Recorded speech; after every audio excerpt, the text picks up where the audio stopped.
This meeting is Hello, everyone. Welcome to training. Welcome to training. We are going to go through some really extensive information. So, I'm giving you a disclaimer right now that you do need your calculator. And I want you to pull up the Chicago Agent app on your phone or on the computer. And I want you to have the 1 to 4 family contract in front of you. I want you follow along with me, but also try to keep up with a lot of what I'm going to say because this is going to be packed filled with tons of information.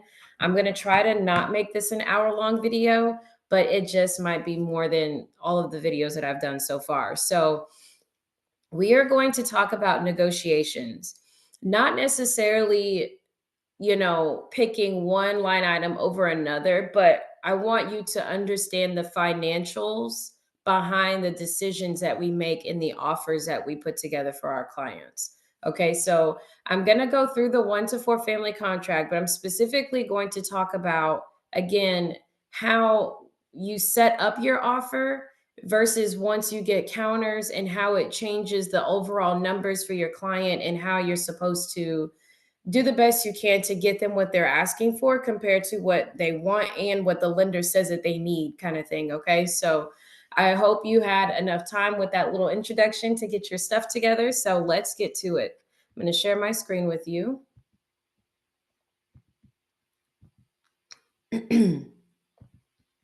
Okay, so this is the 1 to 4 family residential contract. Now, please keep in mind that obviously the 1 to 4 family residential resale contract, this is not for anything new construction. Okay.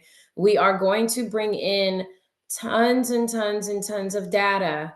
Okay. There's going to be some math, there's going to be all kinds of stuff. So I don't want you to just understand that paragraph 1 is for the parties. This is for the seller, this is for the buyer. I don't want you to be able to tell me the definitions of these line items in these paragraphs. I need you to understand the financial contribution or the savings or how much they're spending when you change something in this contract. I need you to understand that part. Okay. So that's what we're going to go through today.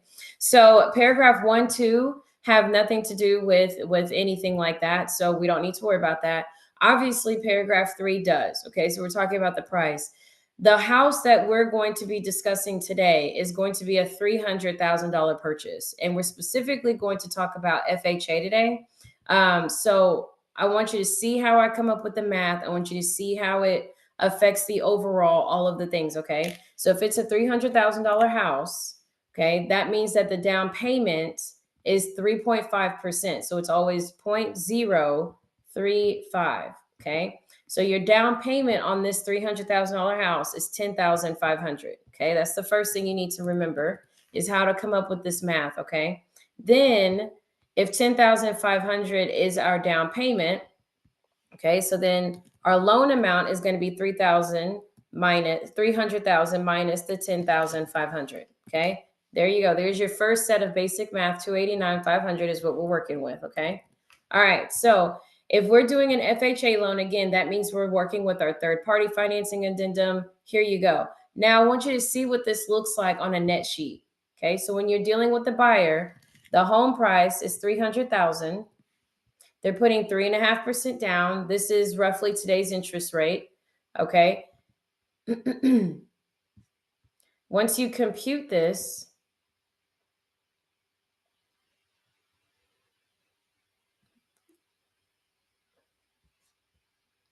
okay. Once you compute this, it tells you everything you need to know. So a $300,000 house at 6.875 interest rate, and it does include the taxes and everything. So it's a PITI situation. They're saying that the monthly mortgage is going to be about 2,900. Okay. And when they go to closing, they're going to have this much money at closing. Now, make sure you understand everyone has a down payment. Okay. So that down payment is 10,500. But then there's also closing costs too. Okay. So we're talking about taxes, we're talking about title fees. We're talking about lender fees. We're talking about origination fees. We're talking about the broker fee. All of that kind of stuff is tied to the buyer at this moment so far in the contract. Okay. So I'm going to show you the detailed closing list so you can see that. So here is your prepaid. So you have to do your interest, 3 months of taxes up front, 14 months of interest, insurance up front. Then you have your lender title policy, escrow fees, T19 endorsements. These are all the title fees. And you have your lender origination fees, and then the broker fee is 9,000. Okay. So if you just sent an offer that was just this is what it would look like. And this is the full breakdown for your buyer. Now, again, I've said this in many other videos. If you have not downloaded the Chicago Agent app, this is a free app and it gives you these estimates that you can use for your clients, and it helps them understand these numbers. They need to understand why they're about to pay $30,000. They need to know who they're paying and what it's going for. You can't tell them if you don't have this app where you can break it down. Okay, so please download this app. It is free. Okay, so from here, now let's go back to our offer, and I'm going to show you how things, when you change things in your offer, what it should be originally if you just went with basic offers, and then as you change things and negotiate, how it affects that net sheet. Okay, so we're working with a $300,000 house. Okay, so we're going to skip down to the earnest money and option fee. Okay, so the let's just say that the title company is going to be Easy Title, and it's going to be at 123 Easy Street in Dallas. 75214, I believe, is an actual zip code for Dallas. Okay, so now also remember with title, your buyer is the one that gets to choose who the title company is. And everything that we're talking about today is going to be from the perspective of the buyer, okay? But when you're putting in your offers, you want to give a little and you want to take a little. Okay. So if you're going to go in under asking price, asking for concessions, you want them to pay the title policy, you got the seller doing all these different things, the least you could do is let them choose their title company. Okay. Which should be listed in the MLS. So, but at the end of the day, if you want to use a certain title company as the buyer's agent, we are the ones that get to choose, or your buyer is the one that gets to choose. Okay. All right. So your earnest money, it's not a rule, but the typical rule of thumb is that the earnest money is 1% of the sales price. So if the sales price is 300,000, 1% of 300,000 is 3,000. Okay, so you're going to put $3,000 here. And then your option fee, I typically always do between 5 and 7 days, unless I have a buyer that needs to have a general contractor come in and do some measurements, needs to do measurements on their own, needs to show the house to a million different family members before they commit, needs to have the inspection. They want all this stuff done. 5 days is not a lot of time to do all of that. So I have done 10 days before and I have seen 10 days, but you got to pay for those days. There's not necessarily a dollar amount per day that people use. I typically go anywhere between $100 and $200. Okay, so for 5 days, I typically put in for $150. Okay, now let me explain to you how these two numbers affect your buyer or your seller. So the earnest money is basically, if you've ever rented a house before, the earnest money is basically a security deposit on the house. I'm going to give you this $3,000 to the title company, not to the seller, to the title company. And I'm just showing you I'm for real. I really want to buy this house. Like, I'm legit. Here's my security deposit, right? Hold on to this until we get to closing. That's all you're saying. All right. The $150 is used for the option period. I'm going to give you $150 to take the house off the market for at least 5 days to give me the option to terminate, which is why it's called the termination option period. So after I do this inspection, after I get some measurements, after general contractors come in, after I've showed my mom and whoever else you need to show, if somebody says, no, this isn't a good price, this isn't a good house, whatever, then I get to use my right to terminate the contract during this period. And if I do that, the $3,000 gets refunded back to me, but they keep the $150. So when you're doing an offer, if you're going to put some egregious amount of money in the earnest money spot, it doesn't matter to the seller because that money is going towards the buyer's closing costs at the end of the day anyway. And unless you're going to terminate the contract for a non-contractual reason, that money's not mine anyway. So I don't care how much you put there. Okay. So you'll see offers in the future coming in, $10,000 in earnest money. And you're like, ooh, how exciting. But it doesn't do anything for your seller. Okay. But for the buyer, if their closing costs, and let's go back here, their closing cost total is $30,543. They're putting down $3,000 up front as their security deposit, but it's their earnest money, right? So at closing, they're not going to come to the table with $30,543. They're going to come to the table with $27,000. $543 because they paid $3,000 upfront. Okay, so that money gets credited back to the buyer. So it doesn't do anything for the seller. Okay, now the option fee, though, whether you continue on with the contract or not, that option fee automatically goes to the seller. So if you want to make the seller feel all excited about what you're offering them, then that would mean that you're going to put more than that $150 there. Okay. Okay, so that is how you break down your earnest money. And again, with your option money, if you want to just wow the seller, then you can put some crazy number here, like three, four, five, six, $700, just to say, I need 5 days.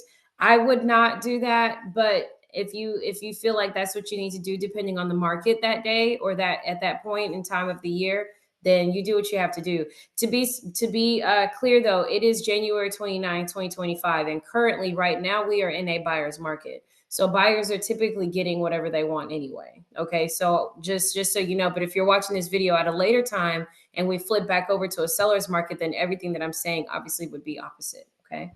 All right. So when you scroll down, the title policy is the next thing we have to talk about. So the title policy costs money. Okay. So in a buyer's market, I would typically say that the seller is going to pay for this title policy, but if anything needs to be amended for shortages, the buyer will pay for that. Okay. And remember, this is always matching whatever you put in paragraph 5. But right here, we're going to have that the seller is paying for it. Okay. So let's go back to our net sheet. So we got $30,543.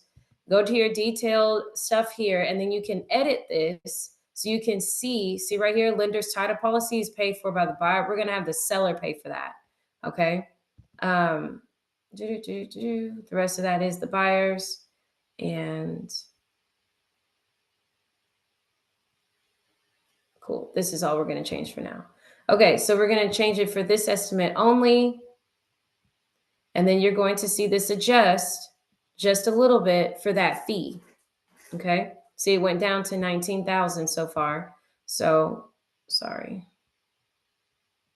There we go. So now we're at $30,443. So we saved a little bit of money for the buyer. Okay. So now let's keep scrolling. If the negotiations go through, again, you got to give a little, take a little. And they're like, well, since you're offering the asking price of 300,000, then yeah, we'll pay for the seller's policy. But if you decide to offer less than asking, then the buyer is probably going to have to pay their title policy. Unless they're the only offer on the table, the seller will go ahead and pay for it at that time too. So, okay, so now let's keep going. So let's just say that they do have the survey. Okay, so they're going to give you that survey. And if it isn't acceptable, the seller will buy a new one. Okay, so surveys cost money. All right, so go back to your net sheet and look at this. So we're at 30,443 total, 19,942 at the time. So we're going to edit this and we're going to scroll down. You see survey? We're going to take this out and make it 0 because we have a survey. So we just saved another $350. Okay. And again, don't forget this app, this Chicago agent app, this is just an estimate. Okay. It's just an estimate. This is not like factual information, but it is pretty darn close. Okay. So look, we've saved even more money. We're at $30,093 now. Monthly payment still hasn't changed. Okay. So now you're going to scroll down. We don't have any objections. It's not in a HOA, so we don't have to worry about that. And you keep scrolling. We're going to take it as is. We have the seller's disclosure notice. All this is good. Okay. Now, the residential service contract. This is your home warranty. All houses have home insurance. Home warranties are different. So I want you to think about the car that you drive. You have car insurance. When you get into a wreck, you use your car insurance and you file a claim. On a house, when there's a storm and your roof gets a hole in it, or there's a leak, or the house burns down, or the sewage busts and your house is flooded, the dishwasher broke, so the house gets flooded. Those are all insurance claims. That's included in the monthly mortgage. The residential service contract is the home warranty. So for your car, when the engine goes out, as long as it's within warranty time period, you can take it back to the dealership. They fix it because it's under warranty. And with the house, if your refrigerator goes out, if the disposal goes out, if the washer and dryer goes out, little things like that, that's what a home warranty covers. Okay. Typically, a home warranty is about $500. Okay. And this paragraph is saying for the first year, because you pay for it by year, for the first year when you move in, for the first year, we want the seller to pay for that home warranty. So that's what this $500 is. Okay. So now when you go back to your detailed closing costs, if you notice, there's nothing on here about a home warranty. Okay. There's nothing on here about a home warranty. Why is that the case? Because it's optional. You don't have to have a home warranty. But if you do get it, and it is something that we're talking about at closing, if you read the paragraph, this is a seller's expense. So it's not going to come up on your buyer net sheet. On the seller's net sheet, there is a spot for a home warranty, and they're either going to pay for it or they're not. But just because the buyer wants one, it's not going to come up on their net sheet because the contract only covers if the seller is going to pay for it. Okay, so this, because again, we're only talking about the buyers, we're going to take this out because it has nothing to do with the buyer's current fees right now. Okay, we're going to close in 30 days. Now, here's the next thing that we're going to talk about for money. It is January 29th. Okay, so 30 days from now would be about February 28th. Okay, when you're buying a house, the month that you close and the month after, there's no payment. So if you buy the house February 28th, there's no monthly payment for February. There's no monthly payment for March. First mortgage is due on April 1st. But if you just wait and let the weekend go and you close on Monday, March 3rd, there's no payment in March. There's no payment in April. And now the first mortgage is due May 1st. Okay. That is a huge deal to a buyer because you're basically letting them go 60 days with no mortgage. Now they can use that mortgage money for their moving costs, buying furniture, things like that, because they don't have to pay a mortgage in 10 days. They don't have to pay a mortgage in 40 days or 35 days. They get to pay a mortgage in 60. So this is a big deal. So for this offer, we're going to leave it on March 3rd. Now, how does that affect the seller? If they decided to not, sorry, if they decided to not pay their mortgage for February because they thought they were closing in February and they wait until March to pay because that's when we're closing now is in March, then what could happen is that late payment could get reported to their credit, things like that. So you really want to close as fast as possible on the seller side or make sure that your client as a seller is paying their mortgage for that month and they'll just get their refund anyway once it gets closed. Okay. All right, so now when you scroll down, you're going to go ahead and do upon closing and funding for possession, things like that. And then now we get to the good piece. Okay, so your settlement and other expenses. This is where we're talking about the brokerage fees, and this is where we're talking about seller's concessions. Okay, so for this example, we're going to have the buyer not pay the 3% or whatever percent you want to put here, but we're going to have the buyer not pay their own agent. We want the seller to pay that. Okay, so let's go to this. And let's check this out. So if you look here, because we all know this is negotiable, but when your buyer client signs a buyer rep agreement, until the contract says otherwise, they are agreeing to pay you that percentage. Okay. So unless you have it in an executed contract that the buyer or that the seller is going to pay, or that the landlord or the listing agent is going to pay that 3% or whatever your percentage is, then that means your buyer is paying it. So until then, you leave it here as a buyer's expense until it's not. Okay, so with this example so far, it is officially not a buyer's expense. So let's change. Let's recompute that. And now look, their monthly mortgage is the same, but their closing costs just went down $9,000. So now they only owe $21,093 because the seller's paying the title policy, the seller had a survey, and the seller is going to pay the concessions. So again, I just want you to see how these decisions that you're making in this contract for your client or on behalf of your client, how it affects their money. Okay. So now they're down to 21,000 that they need to close on the house. Okay. All right. So now we have concessions. No one can pay a down payment but the buyer or the government, period. There's no scenario to where anyone else can help pay a down payment but the buyer or the government. Now, if it's a gift from the buyer's family, that's the same thing as the buyer paying it. It's still coming through the buyer. Okay.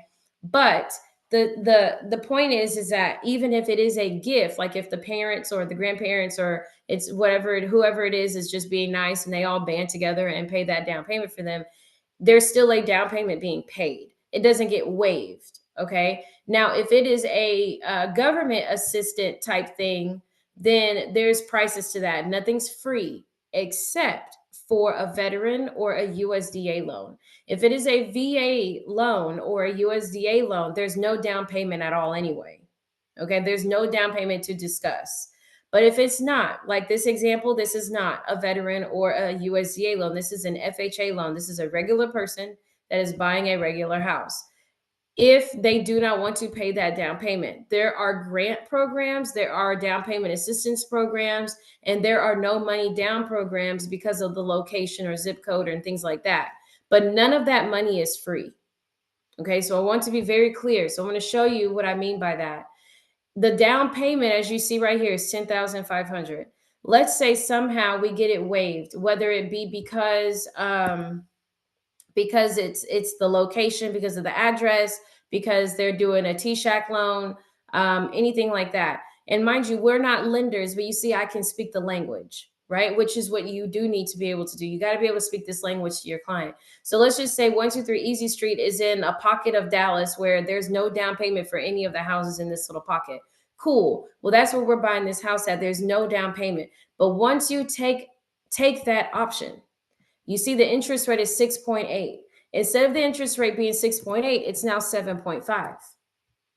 Okay. So there's no down payment, but now the interest rate has gone up from 6.8 to 7.5 because the government's going to pay that down payment for you. But the money is never free. The cost of that money is the increase in the interest rate from 6.8 to 7.5. For this example, it's not really 7.5 in real life. I don't know what it is in real life. I'm not a lender. I'm just showing you how the numbers change. So once you compute this, I want you to see how this goes. So yes, your client has no down payment now, but that payment just went from 2,900 or whatever to now it's 3,100 a month. So their monthly payment increased, but their down payment decreased. So now your client is coming to the table with $10,808, right? Which really that's not even the case, right? Because they paid 3,000 in earnest money. So they're coming to the table now 30 days later, March 3rd, with $7,808 and their monthly payment will be $3,100. Now, that might be a great deal for your client. If they don't have down payment money, they might be totally fine with this payment because they didn't have the $10,500. The problem is it's your job to make sure that they understand that $200, let's say it was $250, okay? So their down payment was supposed to be $10,500. If you divide that by the $250 increase, after 42 months has passed, that 10,500 that's now rolled into their loan at a higher interest rate, now they're paying that 10,500 at a 7.5 interest rate over 30 years.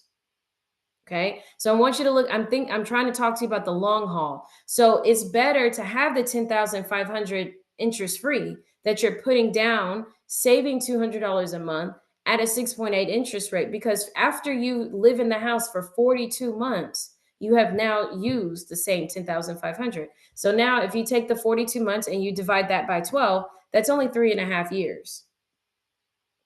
Okay. So an average first time home buyer is living in their house for at least the first 5 to 7 years. So if they're living in their house for 5 years and you save them their 10,500, you only save them that money for 3.5 years.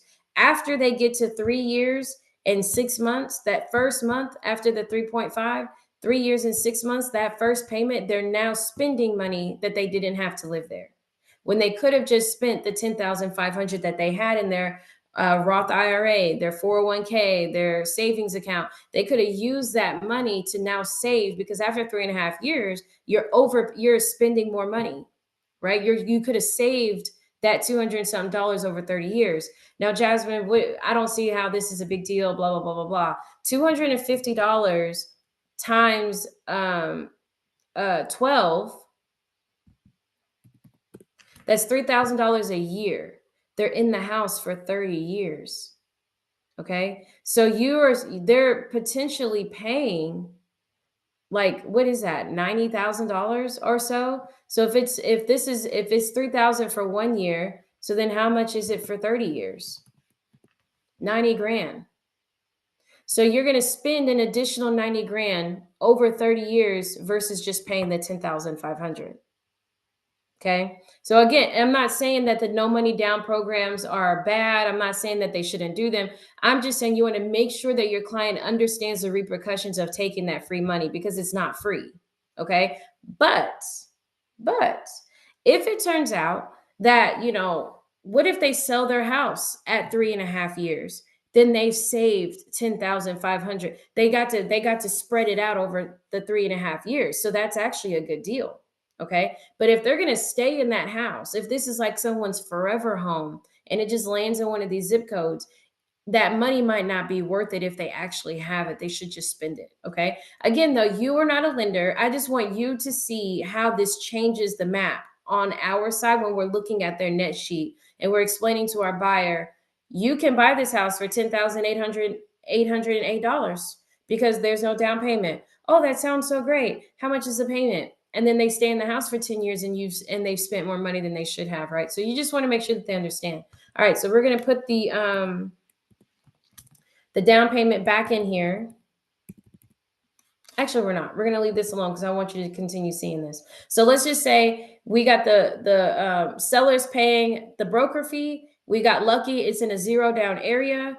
The seller's paying the title fee. The seller had a survey. So now we only need $10,808. Okay. So now check this out. Mind you, we actually don't need that because 3,000 of it was paid in earnest money already.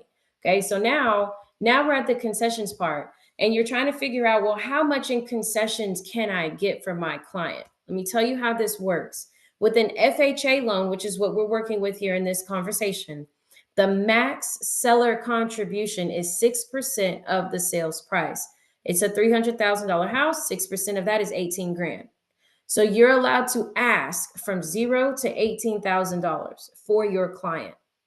Okay. So if you do so, if you do 18,000, okay, so I want to show you what happens. If you put 18,000 here and they agree to this, on your net sheet, you're putting 18,000. Okay. And they just want to make sure that we're all on the same page. Okay. All right. So we got negative $7,100. Oh, great. My client is going to get a check back at closing for $7,100. That could be true. Or, well, actually, that's the truth for this. It would be the $7,100, period, because they took the free money. When you take the free money, there's nothing you can do about your interest rate. The interest rate is whatever they say it is at the free money rate. Okay. But let's just say for the sake of the example, we didn't take the free money. It was 6.875, I believe. And your down payment is 3.5%. Okay. Remember what I said, nobody can pay your down payment. Nobody. So there's a $7,100 balance here. Okay. So this is going to take away from the 10,500. Okay. So it's basically saying you're going to come to closing with $3,000 because they're giving you 18 grand, but they can't. You have to pay your down payment. So the 10,500 will be what's due at closing. And then the remaining $7,100 that we just saw earlier, what you are supposed to do with that money is make sure that the lender understands we want a lower interest rate. Because look, we're at 29.20. So they can take that $7,100 and they can take this interest rate and buy it down. Okay, so let's just say, I'm not a lender, so I'm just making stuff up. Let's just say that brings it down a whole point. And now their interest rate is 5.875 versus 6.875. Let's see what that does to the stuff. So they're still going to pay their down payment, which is 10,500. They're getting the 18 grand in concessions. They're getting the seller's going to pay the broker fee. The seller's going to pay title. Seller had a survey. Now look, we've just saved our client $200, a little over $200, about $270, $60. Okay. Now their payment is $2,700. And they're going to and they're going to bring about 10,500 to closing. Okay. Now, that might not be like a big deal to you, but remember that example that I just did. $250 at that interest rate over the course of 30 years is about 90 grand. So you just saved your client $90,000 in the long haul, and they got to save money monthly, and they're coming to the table with less money. They're coming to the table with just their down payment. So when you tell someone, okay, we'll pay, we don't need 18,000 in concessions, we'll take 15,000. Okay, well, 15,000 in concessions still covers the closing costs, and there's still some money left over, but it's not a 5.8 interest rate. Now it's a six interest rate, 6.0 interest rate. So instead of it being at 27.30 basically for the monthly payment, you just increase their payment by like $30. Now it's 27.51. It's still lower than it was before, but this is you negotiating. You don't have to give me 18 grand. I'm sorry. Let's just say we said 15. You don't have to give me 18 grand. You can give me 15. Or they might just say, no, we're not going to give you 15, but we'll give you enough to cover your closing costs. Okay, well, you're going to cover my closing costs, but my client's going to have to pay their down payment, and they're going to keep their monthly mortgage at what we discussed that it would be. So they're going to be back at that 29.20, and at least we don't have any closing costs to pay, and we'll just pay our $11,093 minus the 3,000, right? Because 3,000 comes from the earnest money that we paid up front.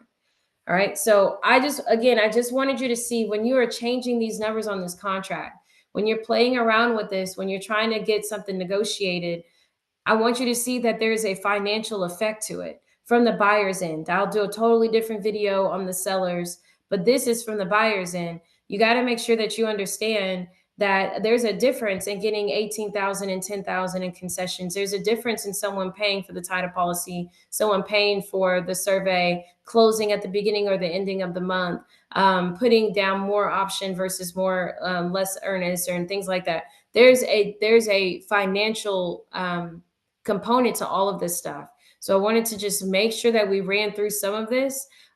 These are the things that you'll talk about the most when you're offering, and you're going back and forth with that listing agent. These are the things that you're going to talk about the most. But again, I wanted to make sure that we had a video where you're talking and figuring out, okay, how much money can I save my client? Again, if you do not have that Chicago agent app, I need you to put that on your phone, and I need you to have it on your computer so you can log into it.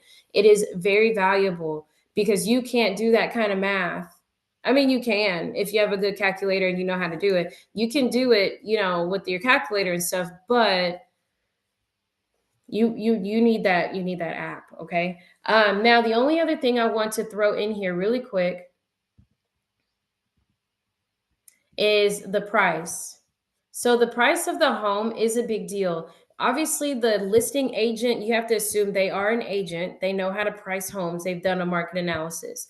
As a buyer agent, when you're about to put in an offer, you need to do a market analysis too to make sure that everybody's on the same market analysis page, right?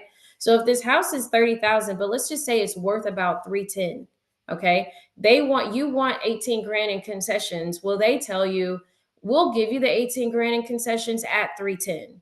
Okay. So that would mean that these numbers here are changing. Okay. So let me show you what that looks like. So at 310